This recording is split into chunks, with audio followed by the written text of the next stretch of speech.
Bonjour. Bonjour. J'aimerais rebondir sur un commentaire qui a été mis sur l'audio, le prix à ne pas payer, où on parlait de ce chrétien qui s'est fait molester par des pseudo-musulmans, on va dire, en Irak. Alors donc, il y a quelqu'un qui te dit « Ils ne font que suivre le Coran à la lettre ». Alors, il te cite la sourate 4 du verset 89, je te la lis. Ouais. Ils aimeraient vous voir mécréants comme ils ont mécru. Alors vous seriez tous égaux. Ne prenez donc pas d'alliés parmi eux jusqu'à ce qu'ils émigrent dans le sentier d'Allah. Mais s'ils tournent le dos, saisissez-les alors et tuez-les où que vous les trouviez.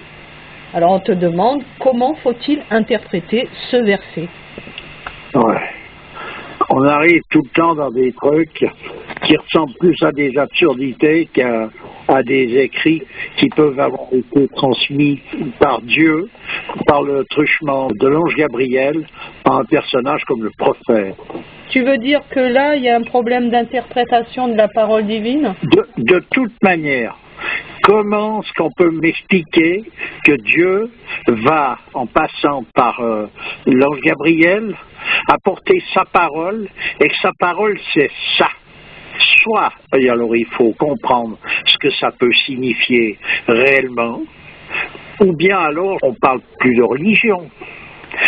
Quand on voit des personnages qui ont une certaine envergure dans une religion, un Ibn Arabi qui a été considéré comme le plus grand des maîtres, quand on voit un Tcherno-Bokar, qu'on étudie leur vie, leur manière d'envisager les choses, à quel instant, à quel moment est-ce qu'ils parlent de massacrer qui que ce soit? Amadou Hampâté-Bâ, par exemple. Ouais. Mais à quel instant, qu'on me signale à quel moment, un de ces personnages qui, eux, ont réalisé ce que représente l'islam et non pas simplement barjaqué autour des interprétations diverses et fait des commentaires par rapport à des sourates. Moi, je suis pas arabisant, donc je suis pas un lettré qui va commencer à donner dans le détail les significations, mais ça ressemble à quoi? Pas à une religion. Ouais. Donc, où est-ce qu'il est le malentendu? Alors moi, je veux bien, par exemple, si on veut aller un peu regarder ce qui se produit, qu'est-ce qu'un mécréant? Qu'est-ce qu'un infidèle? On a déjà parlé de ça dans des constats.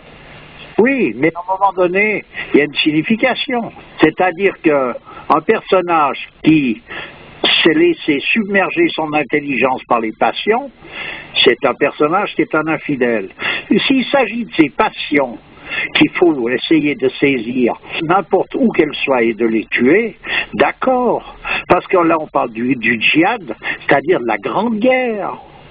Le prophète a bien parlé de la grande guerre. La grande guerre, c'est la guerre qui est à l'intérieur de chacun. C'est pas une guerre extérieure, qui n'est que la petite guerre. Ah oui, mais alors, tu vois, dans le dialogue de sourds, tu vois, là, le constat qu'on avait fait, à un moment donné, on parlait de l'interprétation, de ce qui nous est dit. Et tu disais que le premier degré, c'était le degré le plus haut, tu vois ? Et là, Oui. en fait, l'interprétation de la parole divine doit se faire aussi au premier degré. Donc, là, il y a un hic. Il n'y a pas de hic spécialement. Simplement, à un moment donné, le prophète a parlé de la grande guerre comme étant justement cette guerre qui consiste à tuer les passions pour faire rejaillir l'intelligence comme telle de l'homme, qui est le point central culminant où se retrouve Dieu. Non, Donc, mais ce que je veux dire par là, c'est que l'interprétation ésotérique de la parole, c'est justement pas du premier degré, c'est justement trouver un sens caché, non. au-delà des mots. Non, parce que, pas confondre le premier degré avec un premier degré qui, lui, n'a plus rien à voir avec une donnée traditionnelle. Là, il s'agit d'un premier degré de quoi? On interprète des mots, des phrases, par rapport à quoi? Pas par rapport à une religion. Parce que si on... Alors, ça veut dire qu'il faut donc savoir être soi-même un musulman du plus haut degré, ou un Ibn Arabi qui, lui, va donner une interprétation, même en premier degré, en tous les degrés qu'on veut, et ça sera quelque chose qui est en rapport avec la tradition. Mais si c'est Bolomé qui vient là, puis il ramène sa science, parce que lui, il la voit comme ça, Oui. c'est de nouveau, il la voit comme ça. C'est pas autre chose. Oui, c'est un point de vue. Donc celui qui interprète et qui va écrire des sourates et qui va donner cette interprétation, il faut tuer les mécréants. Mais qu'est-ce qu'un mécréant? C'est celui déjà qui tue un personnage sans savoir déjà que même si c'est son ennemi, Dieu aime autant son ennemi que lui. Donc quelle est la raison d'être de ce personnage? Dieu a fait en sorte que ce personnage vienne au monde pour qu'il se fasse tuer par un croyant. Mais il faut arrêter de débloquer. Oui, c'est clair. Ce qui est surtout intéressant, ça serait d'essayer au moins avoir les pieds sur terre. Si on n'arrive pas à avoir la tête dans le ciel, qu'on n'aille pas, je sais pas où, tu vois ce que je veux dire. Dans les latrines. Ouais, faut arrêter. J'entends, c'est ridicule. Et tous les grands personnages d'une religion, tels que l'islam, il n'y en a pas un qui raconte des conneries pareilles. Ouais. Pas un. Ben, on voit où ça a mené tout ce délire. Se dire c'est des bains de sang continuels. Voilà. Et le prophète n'a jamais prôné qu'il fallait tuer. En fait, je vais te dire, alors là, il ne s'agit plus de religion, et c'est Dieu. Dieu, c'est le patron c'est quoi? C'est l'entraîneur du GIGN, tu vois? Ouais. Donc, je veux dire, c'est des commandos pour aller flinguer. Je suis ici parce qu'il n'est pas en accord avec... Mais c'est n'importe quoi. Et encore, le commandant du GIGN, il a peut-être une éthique plus élevée. Bon, donc là, c'est n'importe quoi. Et c'est ça qui discrédite le bon, le vrai, le mauvais, tout ce que tu veux. Ouais. C'est-à-dire que qui sait qui, même un personnage donc, qui n'y entend rien à une religion, mais qui estime peut-être qu'une religion, il doit y avoir quelque chose de bon là-dedans, dans le sens que, en général, on n'entend pas une religion prôner les vices et toutes ces choses-là, on entend plutôt une religion qui prône la beauté, la grandeur, la noblesse, ces choses. Donc, même quelqu'un qui a juste cette notion-là, il entend ça. Mais qu'est-ce que c'est? Donc ça veut dire, c'est ça, la religion. Mais oui, mais justement, les gens qui sont les détracteurs des religions et qui sont réfractaires à celle-ci, la plupart du temps, ils avancent cette argumentation. C'est que, en fait, toutes les guerres pratiquement ont été faites au nom de la religion. Donc la religion, c'est quelque chose de pas bien, de pas bon. Voilà. Donc c'est le raccourci, il est vite fait pour certains. Oui, mais là, c'est des raccourcis qui vont pour les asiles de dingue. Parce que franchement parler, que tu fasses une connerie en mettant comme drapeau quelque chose, tu peux le faire au nom de, mettons, on va enlever cette idée-là, et puis tous les personnages qui vont faire un coup dur, ils vont le faire au nom du, je sais pas, de la rose ou bien de la tulipe.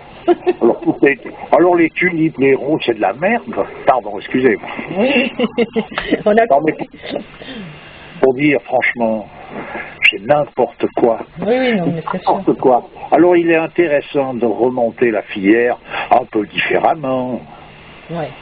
Puis il faut reprendre contact avec la religion comme telle, pas comme celui-ci croit qu'elle peut être et non telle. La religion comme telle. La religion, une religion comme l'islam, le Coran, c'est la parole de Dieu. C'est Dieu qui parle, c'est pas par Tampion. Ouais. Mais Dieu parle toujours par des intermédiaires, ce qui veut dire qu'il a transmis cette parole par l'ange Gabriel au prophète, qui lui la met là en clair et net. C'est Dieu qui parle. Alors Dieu, il vient te dire, il faut flinguer ton voisin, parce qu'il n'est pas d'accord avec toi. Mais il faut dire n'importe quoi. Donc, disons en tout cas, ce que je peux recommander, c'est reprendre un peu une assise, chercher à comprendre l'ABC de ce que peut être une religion, etc., etc. Et de savoir en plus de ça qu'une religion, ça n'a jamais été un but en soi. D'autant plus que la religion, en fait, c'est pas la fabrication des hommes, parce qu'à la base, il n'y a pas de religion, non? Non, là, c'est une parole révélée qui a été donnée au prophète, c'est le Coran. Le Coran, c'est la base même de la religion. Voilà. Après, il y a la législation qui va autour. C'est une religion où le code social est calqué sur aussi ces données-là, mais c'est trop pointu. Il faut des personnages vraiment qui sont clairs. Il ne faut pas aller commencer à faire des interprétations bidons, comme on n'entend plus que ça en ce moment. Et si ça intéresse quelqu'un, il faut qu'il remonte tous ces courants comme il faut en passant par les personnages compétents et non pas s'en tortiller dans des considérations complètement arbitraires, parce que c'est arbitraire du début à la fin, c'est tendancieux. Ça veut dire qu'il faut surtout mettre l'islam dans le collimateur comme étant donc la bête à abattre, et en réalité, en même temps, ce qu'on fait, c'est que la bête à abattre, c'est la religion en tant que telle. Ouais. Parce que c'est elle, évidemment, qui empêche de tourner en rond le diable. C'est pas très malin de s'en apercevoir de l'histoire, non?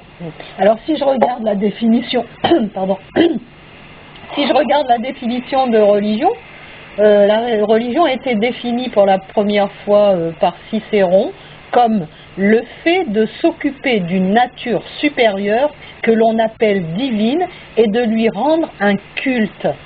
Voilà. Ouais, mais bon. Ça, c'est les données à Cicéron. Cicéron, c'est pas carré. C'est pas grand-chose. C'est pas grand-chose, en fait. Si on va donner, il s'agit là de la parole de Dieu. Voilà. Une religion, c'est ce qui relie le ciel à la terre. Voilà. C'est ce qui relie l'homme à sa primordialité. À présent, quand je dis une religion, je dis pas telle religion, mais pas telle autre. C'est une religion pour autant qu'elle soit authentique. Et à partir de là, il n'y a aucune raison qu'elle soit moindre qu'une autre. Elle peut être différente dans sa forme, mais elle ne peut pas être différente fondamentalement.